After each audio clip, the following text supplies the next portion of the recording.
தமிழகம் முழுவதும் மணல் குவாரிகளில் போய் அமலாக்கத்துறை அதிகாரிகள் ஆய்வு மேற்கொண்டார்கள். பல முறைகேடுகள் நடைபெறுகின்றன. மணல் குவாரிகளில் முறைகேடு நடைபெறுகிறது என்பது அதை சொல்லி தெரிய வேண்டிய அவசியமே இல்லை. மணல் கொள்ளை அளவுக்கு அதிகமாக சென்ற ஆட்சியிலும் நடந்தது, இந்த ஆட்சியிலும் நடைபெறுகிறது. நூற்றுக்கணக்கான கோடி ரூபாய் அரசாங்கத்திற்கு வர வேண்டியது யாரோ சில பேருக்கு போகிறது. இது பரம ரகசியம், எல்லோருக்கும் தெரிந்த விஷயம். இந்த நூற்றுக்கணக்கான கோடி ரூபாய் விவகாரத்தை அமலாக்கத்துறை தோண்ட ஆரம்பித்தது என்றால் சாதாரணமாக அல்ல.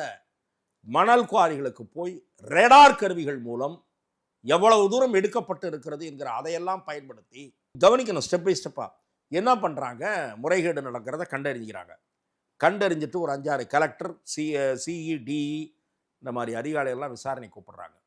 கோர்ட்டுக்கு ஓடுகிறது இந்த அரசு.